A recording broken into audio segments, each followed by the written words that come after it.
अशोक खरात यांच्या माध्यमातून म्हणजे ज्या पद्धतीने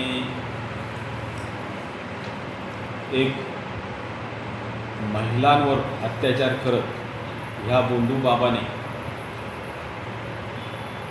घातलेला धुमाकूळ जो आहे आणि हा धुमाकूळ घालत असताना त्याला खऱ्या अर्थानं राज्यकर्ते म्हणून आणि ज्या व्यक्तीकडून किंवा एखाद्या लोकप्रतिनिधी एखाद्या समाजात काम करणाऱ्या सामाजिक कार्यकर्त्याकडून ज्या जनतेचं हित अपेक्षित असतं, ह्या महाराष्ट्राचं हित अपेक्षित होतं, अशा व्यक्तींनी ह्या भोंदू महाराजाला पाठबळ देणं, असा गुन्हा करत असताना त्याला वाचवण्यासाठी प्रयत्न करणं, हे खऱ्या अर्थानं महाराष्ट्राच्या लोकशाहीला घातक किंवा आज ज्या पद्धतीने हे महाराष्ट्रासमोर उभं टाकलेलं जे काही सगळा कारभार आहे, हे खऱ्या अर्थानं शर्मेची बाब, लाजिरवाणी बाब असं मला सर्वप्रथम म्हणावं असं. कारण एका दृष्टीने लोकशाहीच्या माध्यमातून आमदार असतील, खासदार असतील, मंत्री असतील, जनतेला विकासाच्या गोष्टी शिकवत असतात, सांगत असतात आणि हेच आमदार, खासदार, मंत्री त्या भोंदूच्या बाबाच्या आहारी जाऊन स्वतःचं भविष्य, स्वतःचं आयुष्य घडवत असतील तर खऱ्या अर्थानं दुर्दैवाच्या गोष्ट आहे. असे लोकप्रतिनिधी जे स्वतःचं आयुष्य एका भोंदू बाबाकडून घडवतात, ते महाराष्ट्र भवितव्य काय घडवणार किंवा स्वतःच्या मतदारसंघाचं विकास काय करणार, हा माझा सर्वप्रथम प्रश्न. आज याच मुद्द्याला स्थानिक आमदार म्हणून केसरकर अशोक खरातांशी असलेले संबंध आज जग जाहीर झालेले आहे. आज सोशल मीडियावर व्हिडिओ ज्या पद्धतीने त्यांचे बाहेर पडत आहेत, खऱ्या अर्थानं सावंतवाडी मतदारांसाठी, इथल्या जिल्ह्यातल्या मतदारांसाठी, जनतेसाठी खऱ्या अर्थानं लाजिरवाणी गोष्ट आहे, शर्मेची बाब. कारण एका सिंधुदुर्ग जिल्हा खऱ्या अर्थानं सुसंस्कृत जिल्हा म्हणून हा सावंतवाडी मतदारसंघ सुसंस्कृत मतदारसंघ म्हणून, एक पर्यटन जिल्हा म्हणून, एक सुंदर जिल्हा म्हणून नावलौकिक होता किंवा नावारूपास आलेला हा जिल्हा, ह्याला कलंक लावण्याचं काम दीपक केसरकरांनी केलं. आज खऱ्या अर्थानं त्यांना जरा जरी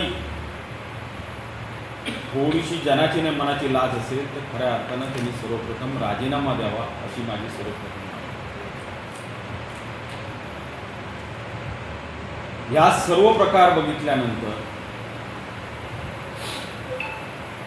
आज खऱ्या अर्थानं आमच्या संघटनेची शिवसेना उद्धव बाळासाहेब ठाकरे पक्षाच्या तालुका कार्यकारिणी झाली.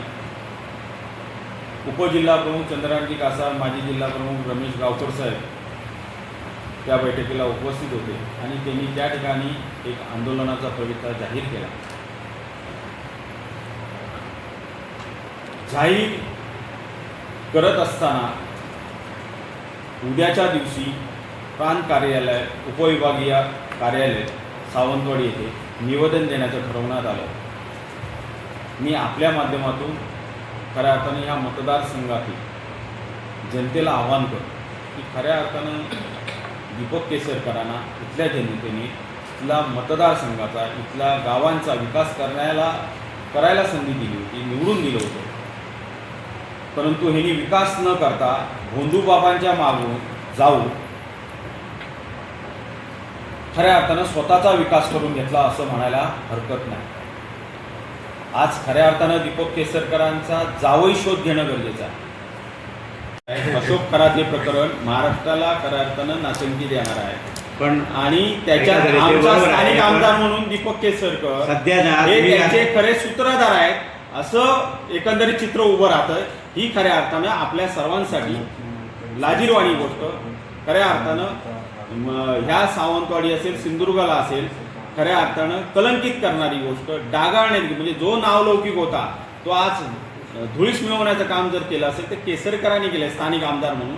आणि म्हणून ही खऱ्या अर्थानं लाजिरवाणी गोष्ट, आणि म्हणून याच्या विरुद्ध आम्ही उठाव करणार आहोत. यात दीपक केसरकरांची सखोल चौकशी करून दीपक केसरकरांना ताबडतोब कारवाई करण्याची मागणी करणार आहोत. सर्वप्रथम सांगतो बघा, दीपक मुख्यमंत्र्यांचं कौतुक करायला मी एवढा मोठा कार्यकर्ता नाही. पहिली गोष्ट, तुम्ही जे काय म्हणताय मी कौतुक केलेलं नाही. मी काय म्हटलं, ज्या पद्धतीने पारदर्शक काम होतंय त्या पद्धतीत प्रशासन दीपक केसरकरांच्या बाबतीत पारदर्शक काम करेल ही अपेक्षा व्यक्त केली. सर्वप्रथम तुम्ही बोलताय, संजय राऊत बोलताय, केव्हा मागणी केली जाईल, उद्या जाईल, परवा जाईल, अजून आहे ना, अजून एक दोनच दिवस विषय आहे का? तुम्ही काय आमदार नाही माझ्याकडे ह्या असं काय तुमचं वर्णन आधार त्याच्यानंतर तुम्ही निवेदनाने करताय ना. मी एक गोष्ट आहे, तर तुम्ही तुमच्या मनाने करताय. या संदर्भात आमची सकाळी भूमिका झाली ती, आणि मी आता खास करून या सगळ्या ह्याच्यात दीपक केसरकरांनी ज्या पद्धतीने आज इथं नाचंकी करण्याचं काम केलं त्या विषयात युवकांना साथ देण्यासाठी, हाक देण्यासाठी म्हणून खास करून जे आरोग्याचे प्रश्न सोडवणं, ज्यांना ज्यांना आज आरोग्याची किंमत मोजावी लागली, कारण चांगली हॉस्पिटलला दर्जा सुधारणा नाही मिळाला, मग दीपक केसरकर आज सुधारणा का करू शकले नाही मतदारसंघाचा? तर कारण असं आहे, कारण हे गोंदगिरीच्या बाबाच्या मागे धावत राहिले, मग मतदारसंघाचा विकास तिथेच राहिला आहे. पण मग अशा याला उद्याच्या आंदोलनात तुम्ही आमच्यासोबत राहिलं पाहिजे, तुम्ही आमच्यासोबत पाठिंबा दिला पाहिजे, अशा तऱ्हेचं माझं मत आहे. नाही, पण तुम्हाला ही गोष्ट लक्षात घ्या, एकत्र आणण्यासाठी म्हणून आम्ही भविष्यात काम करू. आज केसरकरांचं हे जे आहे ते आम्ही उद्या पक्षामार्फत आमचं निवेदन देणारच आहोत. परंतु निवेदन देत असताना जर समजा याच्यामध्ये आणि आम्हाला युवकांना सहभागी, महिलांना सहभागी करून घ्यायचं असेल तर भविष्यात दीपक केसरकरांचे असे कारनामे जर उघडकीस येत आहेत तर नक्कीच त्याच्याविरुद्ध एका ताकदीने उभं राहण्यासमोर विरोधक म्हणून राहू, हे नक्की आहे. माध्यमातून जाऊन मी म्हटलं तसं जे कोणी त्या खरात अशोक खरातच्या माध्यमातून लोंढे होते, लोंढेंच्या माध्यमातून अशोक खरातांच्या जवळ जाऊन दीपक केसरकरांनी त्यांच्याशी तर आपली उद्योगधंदे तर तयार केलेले नाहीत ना. खऱ्या अर्थानं अशा सगळ्या गोष्टीची SIT मार्फत चौकशी व्हावी अशी मागणी उद्या प्रांत कार्यालयात आम्ही करणार आहोत. आणि सदर निवेदन हे मुख्यमंत्री देवेंद्रजी फडणवीस साहेबांच्या नावावरती देणार आहोत. कारण ज्या पद्धतीने ह्या प्रकरणात मुख्यमंत्र्यांनी दखल घेतली आणि हे प्रकरण उघडकीस आणत या पद्धतीने आमच्या सर्व प्रकरणात छडा देत पारदर्शकपणे जसं आज काम करत आहेत तीच अपेक्षा दीपक केसरकरांच्या बाबतीत सुद्धा करतील अशी अपेक्षा आम्हाला आहे. त्यामुळे उद्याचं निवेदन आम्ही त्यांना देणार आहोत. निवेदन देत असताना इथल्या युवक वर्गाने सुद्धा ह्याच्यात सहभागी होणं असं मी आपल्या माध्यमातून आवाहन करतो. कारण खऱ्या अर्थानं ह्या मतदारसंघात दीपक केसरकरांनी भोंदूबाबांचे उद्योग व्यवसाय आणून स्वतःचा स्वार्थ साधला, परंतु ते उद्योग व्यवसाय कुठचाही न आणता मात्र इथल्या युवकांना देशोधडीस पोचवण्याचं काम खऱ्या अर्थानं दीपक केसरकर. आरोग्याचा तोच प्रश्न आहे. आरोग्याच्या बाबतीत सुद्धा इथल्या मतदारांना उत्तम आरोग्याची सोय न करता, हॉस्पिटलची न सोय करता हे बोंधूबाबांकडे आरोग्य आपलं स्वतःचं तपासायला गेले अशी परिस्थिती झाली. आणि त्यामुळे खऱ्या अर्थाने या मतदारसंघाला आज सर्व जनतेने ओळखणं गरजेचं आहे की असे भोंदू आणि भोंदूबाबांचे भक्त असलेले दीपक केसरकरांना खऱ्या अर्थानं आता राजीनामा त्यांनी द्यायला पाहिजे आणि इथे खऱ्या अर्थानं तळमळीन काम करणारा आमदार इथे आणला पाहिजे, निवडून आणला पाहिजे. ही काळाची गरज ओळखून ह्या दीपक केसरकरांच्या विरोधात जे उद्या आमचं आंदोलन आहे त्यामध्ये सर्व युवकांनी जे सर्व या विचारांशी प्रेरित आहेत त्यामुळे सगळे पक्ष बाजूला ठेवून या सर्व आंदोलनात सहभागी होत असताना एकच गोष्ट ह्या सर्व गोष्टीची महत्त्वाची आहे, ती म्हणजे दीपक केसरकर या बंधुगिरीला म्हणजे स्वतः आपण साधे कोणतरी व्यक्ती असल्यासारखं नेहमी सांगतात, परंतु हे बंधू बाबांना जाऊन नेहमी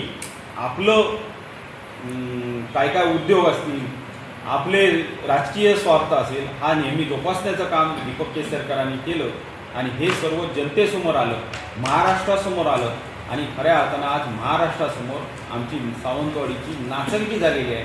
आणि त्याच्यामुळे एक तर दीपक केसरकरांनी स्वतःच्या लाज जर शरम असेल तर त्यांनी स्वतःहून राजीनामा दिला पाहिजे, नाहीतर इथल्या जनतेने आज खऱ्या अर्थानं रस्त्यावर उतरून त्यांच्याकडून राजीनामा घेतला पाहिजे अशा महत्त्वाचं मला वाटतं. मी काय म्हणतो, मुख्यमंत्री न्याय देतील, मुख्यमंत्र्यांच्या नावावरती आम्ही निवेदन देणार आहोत असं मी सांगितलं आणि मुख्यमंत्री न्याय देतील. कौतुक केला तुम्ही. मी त्याच्यात काय म्हटलं ते सांगतो.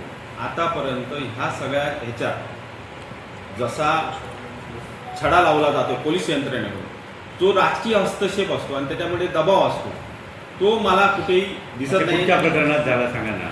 की दीपक केसरकरांचे असलेले जे आरोप व्हिडिओज बाहेर पडतायत ती सत्य परिस्थिती आहे, ती जनतेसमोर येईल आणि दीपक केसरकरांना राजीनामा द्यायला सत्तेचे आमदार आहेत. राऊसाहेब, महाराष्ट्राची ओळख ही आहे हा संतांचा महाराष्ट्र, एक लक्षात घ्या. इथं वारकऱ्यांचा संप्रदाय आहे, वारकरी संप्रदाय आहे जो आज विठ्ठलाचा भक्त आहे. एक लक्षात घ्या, इथं देवाकडे जाणं, देवाकडे सगळे जाणं, पण देवाकडे कोण घेऊन गेलं? चांगल्या देवाकडे घेऊन जा. म्हणजे हे देवाकडे घेऊन गेले. हे जे ह्यांना सगळं कर्म माहिती, एक लक्षात घ्या, ह्यांनी जे सगळं ह्यांचं म्हणजे काय आहे, दीपक केसरने एवढं जरी मान्य केलं की मी सगळ्या माणसांना मी खरातांकडे घेऊन गेलो, हे तरी मोठं हे आहे हो. म्हणजे सूत्रधार कोण झाला खरा? केसरकर झाले ना. सगळ्यांना घेऊन घेऊन कोण जात होतं तिथे? म्हणून मी म्हटलं खऱ्या अर्थानं केसरकरांचा जावई शोध घेतला पाहिजे. नाही पण तुम्ही असं खरातांची, अशोक खरातांची चौकशी होत असताना दीपक केसरकरांची सुद्धा त्याच धर्तीवर चौकशी व्हावी.